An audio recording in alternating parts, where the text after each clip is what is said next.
In this interview, I'll be discussing the causes of rising sea levels with Dr. Denis Gilbert, a physicist with the Department of Fisheries and Oceans, Canada. He studies climate variability and global climate warming in the ocean. So welcome to the interview, Denis. Thanks for inviting me, Markham. Now, can you explain the causes of rising sea levels, please? Well, there's at least three causes, three main ones. One of them has to do with ocean warming, essentially with the increase of carbon dioxide in the atmosphere. The atmosphere is warming, but the ocean is also warming. In fact, most of the excess heat in the climate system is not stored in the atmosphere, but is stored in the upper surface of the ocean. It's a bit over 90% of the excess heat from global warming that is actually stored in the ocean. And essentially what happens is when water warms, it starts to dilate a little bit, occupies a bit more volume. And so the same amount of water molecules will be occupying more space. So that really means that the water column will get a bit higher. So with the warming, the ocean rises a little bit. And other causes have to do with ice melting, but in two different environments. One of the environments is high mountain glaciers. Here I'm thinking of the Rockies, for example, glaciers on top of the Rocky Mountains. It could be the Andes, the Himalayas, or any kind of a high mountain that has glaciers on it. Those glaciers also contribute to sea level rise, because the ice that is found in those glaciers, when it melts, it actually ends up in rivers that go into the ocean. So what you're doing is you're adding new water to the ocean by melting those glaciers. So that's contributing to the rising. And the third one is again, ice melting, but not mountain glaciers. This time we're talking about much bigger glaciers, much bigger ice masses. We're talking about the Antarctic ice sheet mass and the Greenland ice sheet mass.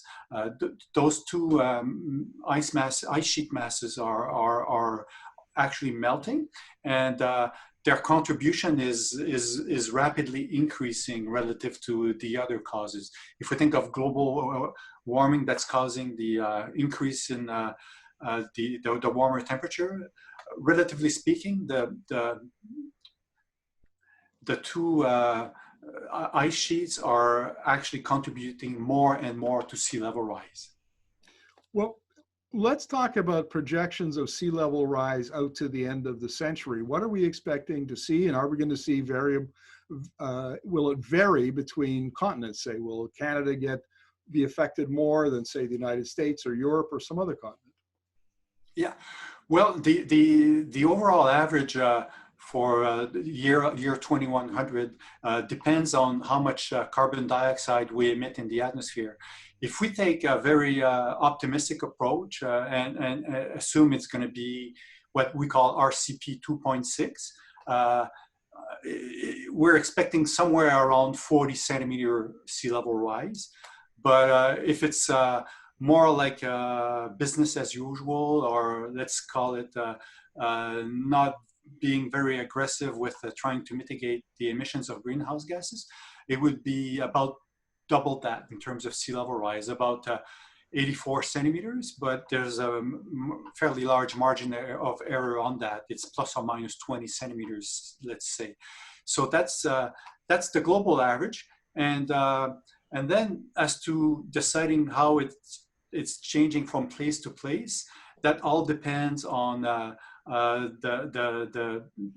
how far you are away from the ice sheets, but also whether you're in a place where the land is moving up or down.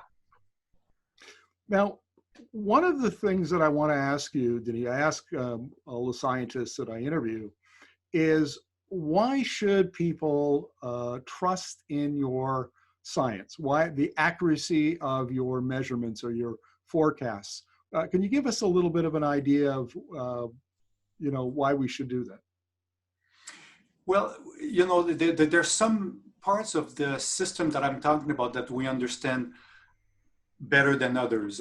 Like in terms of how much heat is going to be stored by the ocean in the future, this is something where the models are currently doing reasonably well, and we're expecting that they will continue to do well in the future.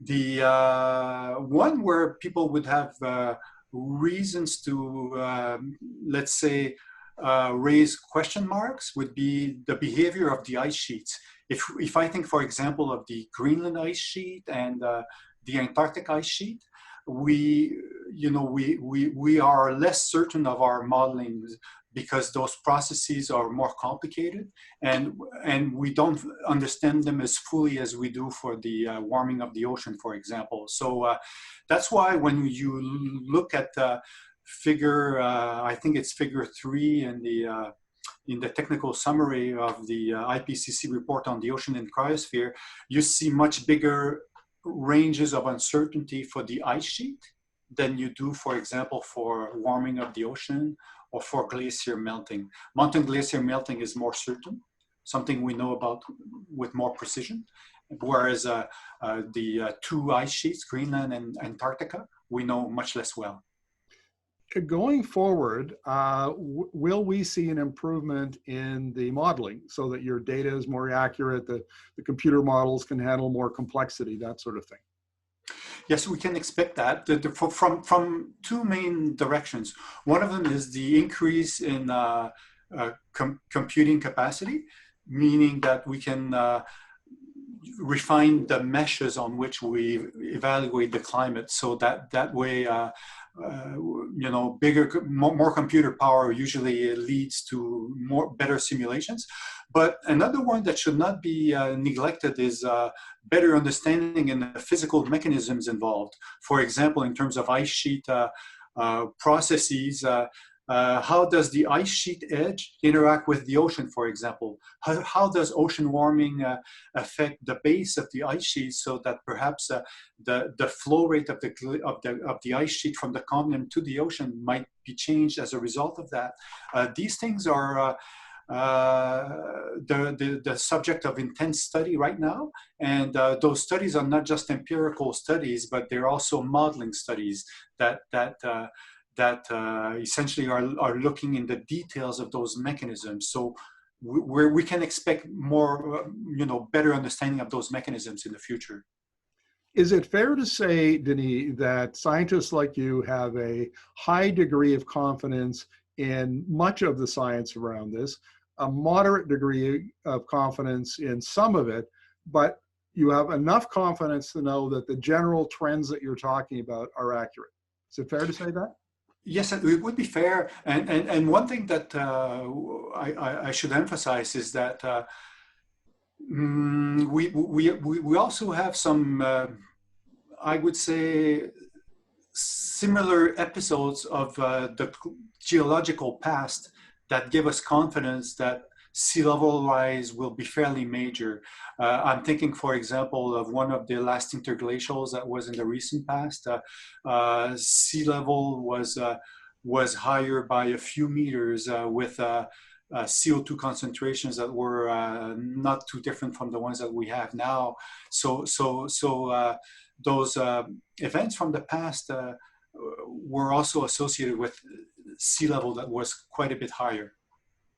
Well, let's talk about some of the extreme sea level rising events that people, especially on the coast around the world, will be interested in.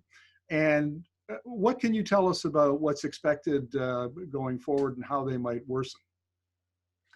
Okay, well, I guess you're thinking here, for example, of a storm that goes by and somehow causes coastal erosion or flooding, say, in a place like Miami. Is that the thing you're talking about? Yes, but if and also the rising level of the seas, if the seas rise 2-3 feet, what does that do to coastal communities? And we have a lot of big cities that are on the coast, like New York and LA, and right. So what would be the effect? Yeah, well, in some cases, it really, one of the effects, depending on how close you are to the coastline, is essentially destruction of infrastructure.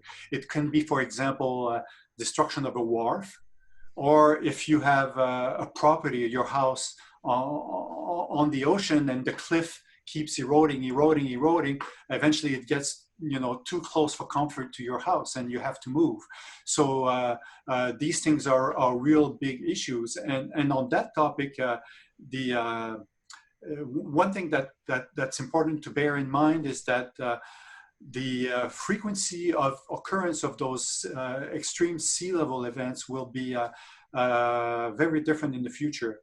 What is currently a centennial event, in other words, an event that occurs once every 100 years, by the year 2050, around most of the globe, those events will have become annual events. And that's essentially because if you think of a Gaussian curve, a normal curve of distribution, by shifting the mean sea level, if we have a curve like that of events, by shifting the mean to one side, by increasing the sea level, then it means that at the extreme end, we see more and more frequent high level events because we've shifted the mean. The mean level has shifted, so the extreme events become much more frequent. So that's the basic mechanisms, statistical mechanism through which this happens. Final question, Denis. Let's be optimistic here and say that by 2050, humanity has got the emissions down to net zero, and we think that we can keep our temperature rise to 1.5 degrees Celsius. But it seems to me, and you can tell me whether I'm right or I'm wrong, that the events that have been set in motion will take a long time to resolve themselves and return to what we think of as normal. Absolutely, you're right on. That what you say applies to CO2 in the atmosphere, which will remain in the atmosphere for a long time. It's also applying to sea level. Sea level, in fact, when you look at the IPCC special report on the ocean and cryosphere, this is one of those areas where even the optimistic scenario of RCP 2.6, which is fairly drastic action on reducing CO2 emissions, that still leaves us with sea levels that are, continuing to rise even beyond 2100, although the increase becomes much smaller than if we keep continuing emitting greenhouse gases. The report even went as far as predicting what might happen in 2300. The difference between the low emission scenario in 2300 is a bit under 1 meter for the sharp reductions in CO2, whereas if you continue emitting CO2 at a high rate, the central projection for sea level rise in 2300 is about 3.5 meters. So you can see the big difference. The big difference between reducing CO2 emissions or not reducing them. It's a difference between about 1 meter and 3.5 meters. Dr. Gilbert, thank you very much for this. Really appreciate it. You're most welcome.